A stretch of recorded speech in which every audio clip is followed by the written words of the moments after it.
నిన్న బేగం బజార్ వెళ్ళానండి ఇంటి సరుకుల కోసం. అక్కడనైతే ఎంత రీజనబుల్ ప్రైజెస్ ఉన్నాయండి. ఇక్కడికి అక్కడికి కంపారిజన్ చేసుకుంటే మాత్రం చాలా మటుకు డబ్బులు మిగిలాయండి. డ్రై ఫ్రూట్స్ అయితే బాదం ఇక్కడ తీసుకున్నట్టయితే మనకు 1200 కేజీ ఇస్తున్నారండి. నేను అక్కడ 800కి కేజీ తీసుకొచ్చాను.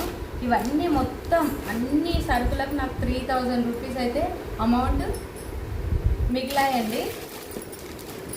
ఈ పూజా సామాన్కి అయితే ఇది 60 రూపీస్ అండి ధూప్ స్టిక్స్.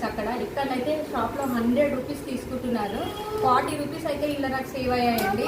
అలాగే ఈ ఒత్తుల ప్యాకెట్ అయితే జస్ట్ ఈ ఒత్తుల ప్యాకెట్కి ఈ ప్యాకెట్ వచ్చేసి 10 రూపీస్ కాదు, సింగిల్ 10 రూపీస్ ఇస్తున్నారండి ఇక్కడైతే. ఈ ప్యాకెట్ అయితే అక్కడ మొత్తం ప్యాకెటే వచ్చేసి 50 రూపీస్ అండి. దీంట్లో మాత్రం 100 రూపీస్ సేవ్ అవుతున్నాయి నాకైతే.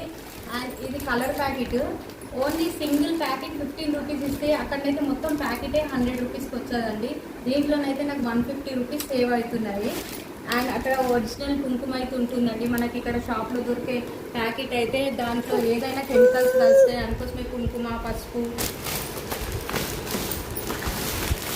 కొబ్బెర, ఈ ఆర్టికుపురం ప్యాకెట్ అయితే ఇక్కడ తీసుకున్నట్టయితే 400 అని చెప్పారండి. అక్కడనైతే నాకు 200కే వచ్చేసింది. దీంట్లో 250 రూపీస్ సేవ్ అయ్యాయి నాకు. మీరు కూడా ఇలా మనీ సేవ్ చేయాలనుకుంటే కంపల్సరీ బేగం బజార్కి వెళ్ళేసి అక్కడనే షాపింగ్ చేయండి. చాలా అమౌంట్ వరకు మీకు సేవ్ అవుతుంది. థ్యాంక్ యూ అండి. Thank you for watching.